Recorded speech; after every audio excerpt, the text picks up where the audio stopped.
수많은 사람들의 말 때문에 흔들리는 내가 아니라 하나님의 분명한 말씀으로 견고하게 서는 내가 되게 하여 주옵소서.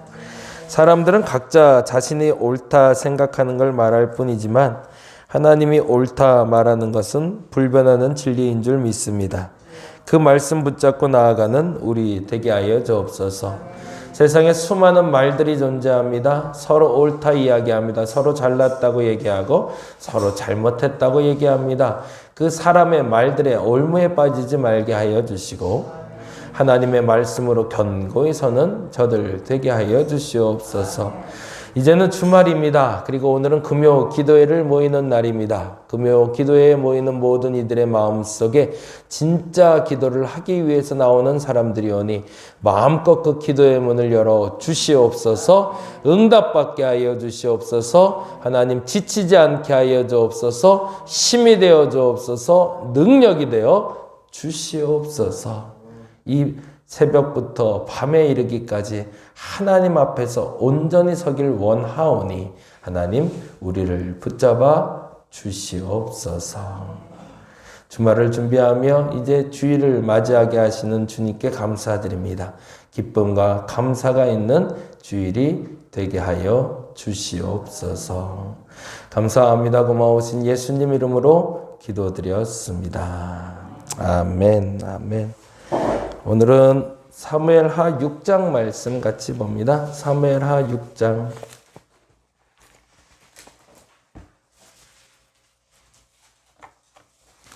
사무엘하 6장 1절에서 8절까지.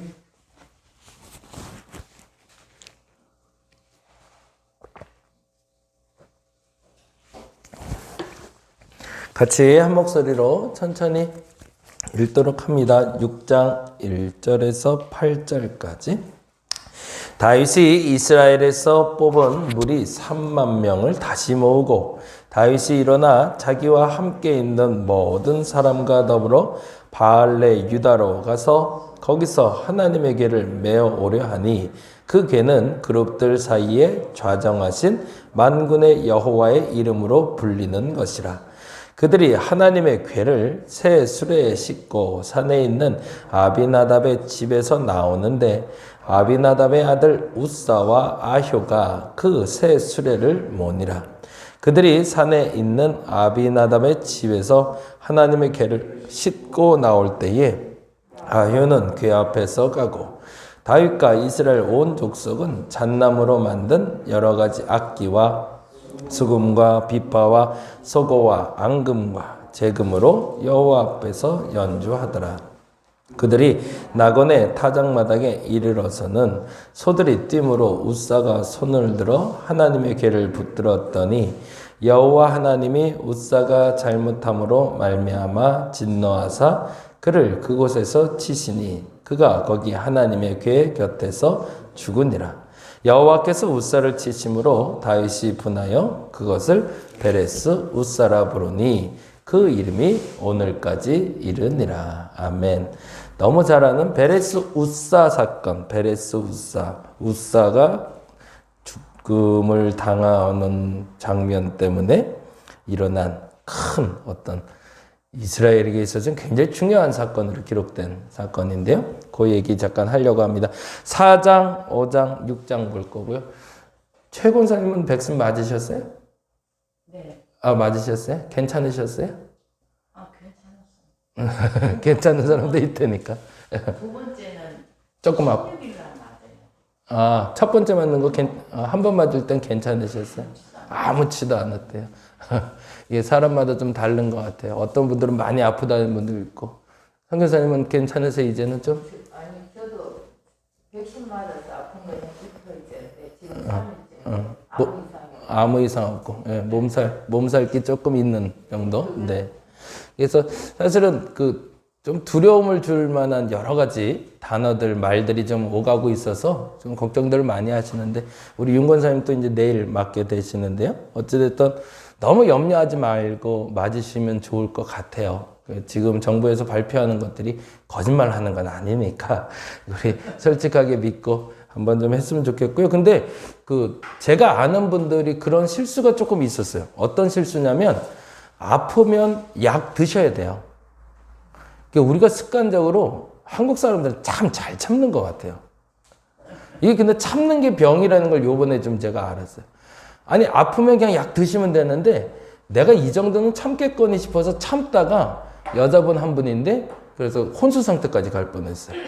아파서 몸에 열이 오르는데 기다리고 있다가 에이, 난 이 정도는 참아 그러고 밤에 애들 깨우기 미안하다고 약 안 먹고 주무시다가 큰일 날 뻔한 적이 있었거든요. 아프면 이때는 드시면 바로 가라앉으니까 걱정 말고 드시면 좋을 것 같고요. 어쨌든 백신 주사 지금 계속 진행 중인 게 우리에게 득이 많이 될 것 같아요. 그래서 하여튼 잘 지혜롭게 잘 처신하시면서 순간순간 잘 보고 체크하시면 될 것 같고, 저 같은 경우에도 한 5시간 간격으로 약을 좀 먹었던 것 같아요.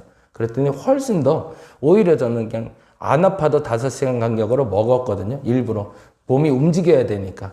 그런데 훨씬 더 도움이 됐던 것 같아요. 너무 걱정하지 마시고 다들 백신제 잘 맞으시고, 여기 예배 개수에서 빼진다잖아요. 그 사람들은. 예. 20명 들어오는데 백신주사 맞은 사람들은 그 개수에 안 넣는다고 그러네요. 그러면은 저희도 더 많은 인원이 함께 예배할 수 있으니까 부담 없이 같이 동참하시면 좋겠다 생각 들고요. 혹여 걱정되시는 분들 같이 전화 주시면 제가 전화로 먼저 기도해 드릴게요. 그렇게 편하게 같이 해주시면 좋을 것 같습니다. 자, 4장 말씀은요, 바나와 레갑의 실수는 이렇게 적으시면 좋을 것 같아요. 오늘 4장, 5장, 6장 보는 날인데요. 4장 말씀은 바아나, 이제 낯선 이름이고 사실은 잘 기억이 안 되는 사람인데, 바아나 그리고 레갑이라는 사람 적으시면 좋을 것 같아요. 바아나 레갑, 누구냐면 사울의 아들 이스보셋을 죽이고 다윗에게 그 복을 가져온 사람입니다. 예, 사람들은 참 어느 위기의 순간이 오면 자기의 입신 양면을 위해서 누군가를 희생하는 걸 쉽게 생각하는 것 같아요. 그리고 그걸 오히려 기회라고 여기고 있는데, 하나님은 단호히 그렇게 얘기하십니다. 이건 아니다라고. 내가 무엇인가를 점프하기 위해서, 무엇인가가 잘 되기 위해서, 무언가가 높아지기 위해서 누군가를 희생하는 건 아니다. 그것이 왜 잘못됐는지를 가르쳐주고 있는 게 사무엘하 4장 그리고 사무엘하 1장에 아말렉 소년이 찾아온 장면하고 똑같은 장면입니다. 그들은 생각을 했어요. 더 큰 대의를 위해서 소수의 약자들은 죽어도 돼, 사라져도 돼 라고 착각을 했던 거죠. 근데 단호히 다윗을 통해서 하나님은 그 메시지를 우리에게 전달해 주고 계십니다. 너희가 성장을 위해서, 너희의 성숙을 위해서 누군가가 피해가 있다면 그것은 아니다라고요. 사울을 죽이는 게 그리 어려운 일은 아니었어요. 그리고 다윗이 사울의 측근들을 제거하는 데 있어서 자신의 손가락 하나만으로도 충분히 가능할 때도 있었습니다. 근데 하지 못하게 했던 이유가 있는 거죠. 기름 부음 받은 자라는 명칭이 있긴 했지만 그보다 더 중요했던 것은 너의 성공을 위해서 누군가가 희생하는 건 아니다라고 얘기하고 싶었던 거죠. 그건 세상의 공식. 다윗마저도 그러한 공식으로 올라갔다면 그는 하나님의 마음에 합한 사람이 아니었던 거죠. 더 정확히 말하면 하나님 마음에 합하게 성공하는 방법은 누군가를 밟고 일어나는 것이 아니라 누군가와 함께 일어나는 게 하나님의 방법이다라는 걸 다윗을 통해서 알려주고 계십니다. 그래서 다윗은 끝까지 자기의 왕좌가 자신에게 경고히 될 때까지 단 한 번도 그 때문에 피해를 입는 자가 없도록 합니다. 그게 얼마나 소중한 것이고, 그렇게 해도 되더라라는 걸 알려주는 게 사실은 오늘 4장까지의 마지막 교훈이에요. 여러분과 제가 그랬으면 좋겠어요. 세상에서 성공하는 방식을 알려주든 그렇게 합니다. 1등이 돼야 된다고. 근데 1등을 되기 위해서는 누군가를 밟고 일어나야 된다고 얘기합니다. 근데 그거 아니라는 거죠. 그렇게 안 하고도 일어날 수 있다. 그 방법이 어디냐? 다윗을 봐라라고 얘기하는 거죠. 그럼 우리는 이렇게 들어야 되겠죠. 그런 사람이 어디 있냐? 라고 했을 때 나를 봐라라고 얘기할 수 있어야겠죠. 그러면 그게 제일 멋있는 거 아닌가요? 성경의 다윗을 봐라보다 내가 다윗처럼 살고 그렇게 살았던 나를 다른 사람들에게 본의로 보여줄 수 있는 사람들. 저와 여러분이 그렇게 한번 성공해 봤으면 좋겠습니다. 이제 나이가 들어서 나 이제 성공 없어 그런 분들은 여러분의 자녀 때가 그렇게 성공하시기를 간절히 바랍니다. 그게 하나님이 원하는 진짜 성공이니까. 그렇게 왕이 된 사람에게는 하나님이 그 성을 견고하게 하신다고 약속하십니다. 그래서 9절에서 12절에 이렇게 얘기하고 있죠. 9절에서 12절 같이 한번 읽어볼까요? 다윗이 부에롯 사람 림몬의 아들 레갑과 그의 형제 바에게 대답하여 그들에게 이르되 내 생명을 여러 환난 가운데 건지신 여호와께서 살아계심을 두고 맹세하노니 거기다가 줄을 쳤습니다. 내 생명을 여러 환난 가운데서 건지신 여호와께서 살아계심을 두고 맹세하노니 이거는 다윗의 신앙 고백이에요. 정말 멋진 거죠. 그동안 나의 환난과 역경 중에 내 도움으로 누군가의 도움으로 내가 살아온 것이 아니라 누구의 도움으로 살았다? 여호와의 도움으로 하나님의 도움으로 지금까지 왔다는 신앙의 고백인 겁니다. 하물며 나를 이렇게 이끄신 하나님 앞에서 내가 어찌 죄를 지을 수 있겠는가라는 거죠. 그리고 나서 이렇게 얘기합니다. 10절에 전에 사람이 내게 알리기를 보라 사울이 죽었다 하며 그의 좋은 소식을 전하는 줄로 생각하였어도 착각했다는 얘기죠. 내가 그를 잡아 시글락에 서 죽여서 그 소식을 전한 가품에도 삼았거든. 하물며 악인이 의인을 그의 집 침상에서 죽인 것이겠느냐? 그런즉 내가 악인의 피 흘린 죄를 너희에게 갚아서 너희를 이 땅에서 없이 하지 아니하겠느냐 하고 그 자리에서 바로 12절에 청년들에게 명령하며 곧 그들을 죽이고 수족을 베어 헤브론 못가에 매달고 이스보셋의 머리를 가져다가 헤브론에서 아브넬의 무덤에 매장하였더라 라고 되어 있습니다. 5장 말씀은 다윗의 재위 기간은 얼마인가 이렇게 적으시면 좋을 것 같아요. 4장은 바하나와 레갑의 실수로 사형을 당하는 장면을 봤다면 5장에선 다윗의 재위 기간은 이렇게 적어놨습니다. 다윗은 몇 년 동안 왕위를 보냈는가라는 거죠. 5장 4절에서 5절에 이렇게 나오고 있습니다. 5장 4절, 5절 읽어봅니다. 다윗의 나이가 30세에 왕위에 올라 40년을 다스렸으며 헤브론에서 7년 6개월. 이제 7년 6개월 하면 어저께 말씀드렸던 게 기억이 나셔야 돼요. 7년 6개월이면 이가 5년 동안은 아무 일 없이가 아니라 남북으로 갈린 상태? 그런 느낌 여러분이 아셔야 되고요. 그 다음에 유다를 다스렸고 예루살렘에서 몇 년? 33년. 예루살렘에서 다스렸던 33년은 통일왕국의 시작이죠. 근데 실질적으로는 어제도 말씀드렸던 것처럼 5년 동안은 블레셋의 속국으로 살았던 거고요. 사사들이 했던 것처럼 다윗으로 말미암아 블레셋을 내몰면서 점점 그래서 블레셋과의 전쟁이 계속 나와요. 블레셋과 전쟁하며 잃었던 사울의 영토와 그리고 다윗의 영토들을 회복해가는 장면들이 나오게 됩니다. 그리고 33년 동안 사실은 끊임없는 전쟁을 치르게 돼요. 그래서 그 끊임없는 전쟁 때문에 하나님은 성전을 짓지 말라 하시죠. 나중에도 그 얘기 나오지만 성전을 짓지 않은 이유가 가장 큰 건 두 가지였어요. 첫째는 백성들이 너무 힘들어하고 있었기 때문에 거기서 건축까지 했다간 사람들 잡겠다 싶었던 거죠. 그래서 멈추셨던 거고, 그리고 실질적으로 성경에 기록되긴 너의 피 묻은 손으로 성전을 짓지 말라였던 거죠. 네, 그렇게 적어 놓으시고요. 그 다음에 다윗이 시온성, 다윗성을 만든 장면, 그리고 다윗의 아들, 딸 블레셋과의 승리 장면이 5장 전체에 나오고 있습니다. 그래서 승승장구하는 다윗이 나오는데 그 이유를 딱 이렇게 기록하고 있습니다. 10절 말씀 보고 5장은 넘어갈게요. 5장 10절 같이 읽어보겠습니다. 만군의 하나님 여호와께서 함께 계시니 다윗이 점점 강성하여 가니라. 아멘. 저와 여러분이 그렇게 되시길 바랍니다. 하나님이 함께 하기 때문에 강해져야죠. 하나님이 함께 하기 때문에 환난을 넘어설 수 있어야죠. 하나님이 함께 하기 때문에 흔들리지 말아야죠. 6장은 하나님의 궤를 옮기는 방법은 이렇게 해놓으시면 좋을 것 같아요. 6장은 하나님의 궤를 옮기는 방법은, 여기는 참 할 얘기가 참 많은 장인데요. 역대상에서 다시 한번 다룰 거기 때문에 한번 살짝 우리 맛배기 하면서 넘어갔으면 좋겠습니다. 6장 1절에 보니 이렇게 기록되어 있어요. 같이 읽어볼까요? 다윗이 이스라엘에서 뽑은 무리 3만 명을 다시 모으고. 그러면 이 무리 3만 명은 누굴 얘기할까요? 전쟁에 나갔던 군사들이에요.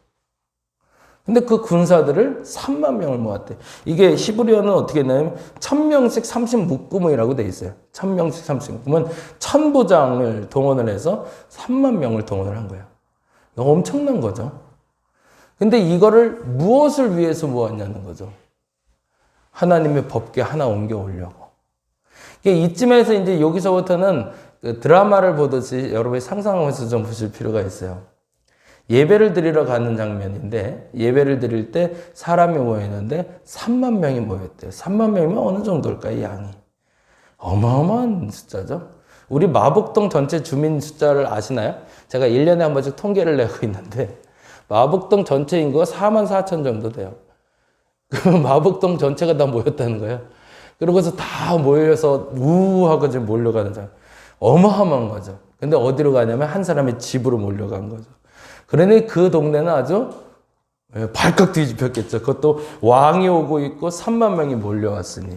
근데 이 장면을 왜 자꾸 제가 강조하냐면 그 다음 사건 때문에 그래요. 그리고 나서 다윗이 한 것은 아주 단순했습니다. 다윗을 찬양하라가 아니었죠. 하나님의 법궤를 가지고 나와라. 근데 그때 드러내고 싶었던 사람이 하나 있었던 거죠. 다윗은 철저하게 이때 자신이 왕임을, 자신의 법궤를 가지고 왔으면 이걸 드러내려고 하지 않았던 거죠. 뭘 드러내려는 거죠? 단지 하나님의 법궤만 가지고 나오면 되었는데 그때 자기가 드러나기를 원했던 사람이 있는데 아효와 우사라는 형제였던 거죠. 감히 자신들이 왕을 가리켰고 감히 하나님의 궤를 나르겠다고 스스로 자신을 세우고 있었던 게 문제가 됐던 거죠. 그리고 나서 이런 일이 벌어집니다. 3절 말씀 볼까요? 3절 말씀 같이 읽어봅니다. 그들이 하나님의 궤를 새 수레에 싣고 산에 있는 아비나답의 집에서 나오는데 아비나답의 아들 우사와 아효가 그 새 수레를 보니라. 자신들이 무슨 자격으로? 그렇죠? 왜 그랬을까요? 전통이 있었거든요. 여기서 이제 두 가지만 우리가 좀 살펴보고 갔는데 첫째는 왜 아효와 우사는 수레에다가 법궤를 싣고 나왔을까? 왜 그랬을까요? 자기들 집에 들어올 때 그렇게 들어왔거든요. 이스라엘이 블레셋에 하나님의 법궤가 뺏겼을 때 블레셋 사람들이 그렇게 몰고 자기 집으로 왔거든요. 그게 기억이 났던 거죠. 그러니까 우리 집에 들어온 방법대로 나가야 된다고 생각했던 건데 문제는 뭐냐면 우리 집에 들어오는 방법은 하나님의 법궤를 옮기는 방법이 아니죠. 근데 전승이 남아 있었던 거죠. 부모 때로부터 우리 집에 왜 법궤가 와 있어? 이건 되게 신기한 일이니까. 딴 데도 아니고 왜 우리 집에 법궤가 있는 거야? 아, 그거 몰라? 이런 일이 있었어. 어떻게 옛날에 블레셋에 뺏겼는데 소를 가지고 수레를 만들어서 갖고 왔어. 아, 그랬구나. 이렇게 남아 있었겠죠. 뺏겼던 이유 뭐 이런 거 다 설명했겠지만 그러니 아효와 우사가 아는 하나님의 법궤를 옮기는 방법은 하나밖에 없는 거죠. 우리 집에도 그렇게 들어왔으니 나갈 때도 그렇게 나가는 게 맞는 거죠. 그런데 나름대로 준비한 거죠. 새 수레를 준비해서 그래서 그 법궤를 옮겼는데 그게 얼마나 큰 잘못인지 알지 못했던 거고 정말 중요한 건 아효와 우사가 하나님 앞에 드러내고 싶은 게 아니라 그 3만 명의 군중 앞에서 자신을 드러내고자 했던 것이 문제가 되죠. 그리고 아효가 그리고 우사가 그래서 베레스 우사라는 사건을 통해서 우사가 죽는 장면이 나오고 있습니다. 근데 이 장면에서 정말 중요한 건 다윗의 태도인데요. 한번 보겠습니다. 9절 말씀 보겠습니다. 9절 말씀 같이 읽겠습니다. 다윗이 그날에 여호와를 두려워하여 이르되 여호와의 궤가 어찌 내게로 오리요. 거기다가 좀 줄 쳐놓을게요. 그리고 이렇게 적어 놓으시면 좋을 것 같아요. 잘못은 빠르게 대처할 수 있어야 된다. 우리가 제일 못하는 게 잘못을 인정하는 거예요. 근데 다윗이 정말 멋진 건요. 전쟁에서 죽인 사람이 몇천 몇만이 될지 모르겠어요. 근데 사람 하나 죽었다고 일을 멈춰요.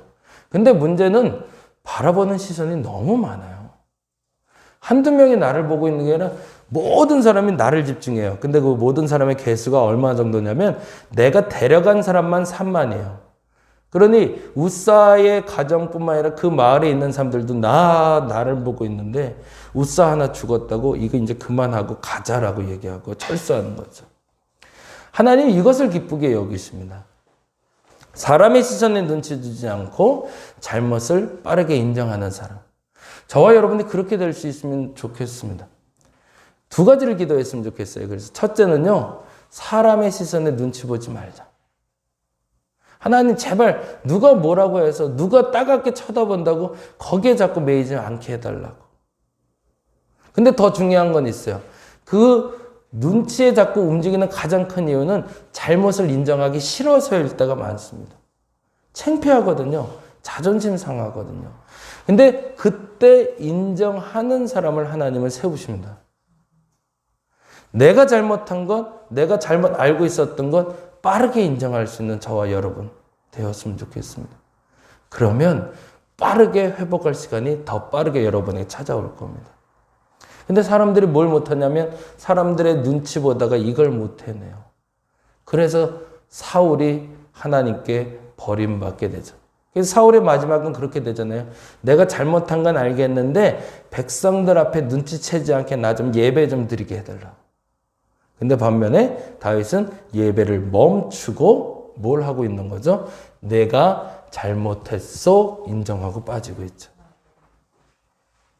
그 믿음의 사람이 저와 여러분의 모습이기를 간절히 바랍니다. 기도하겠습니다. 솔직해져야 됩니다.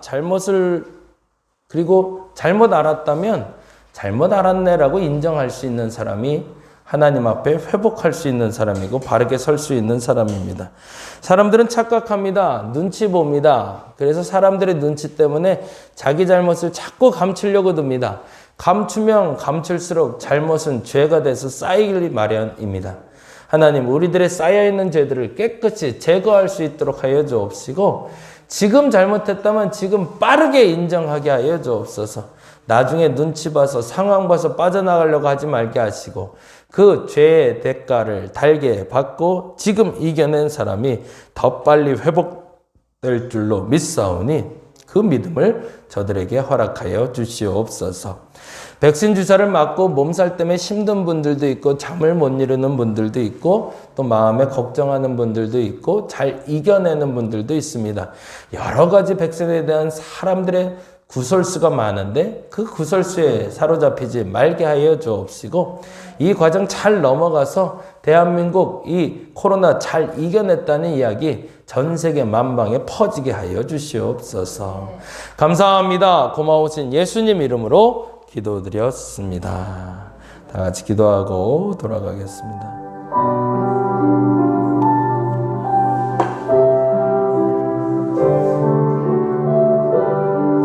세레게르베레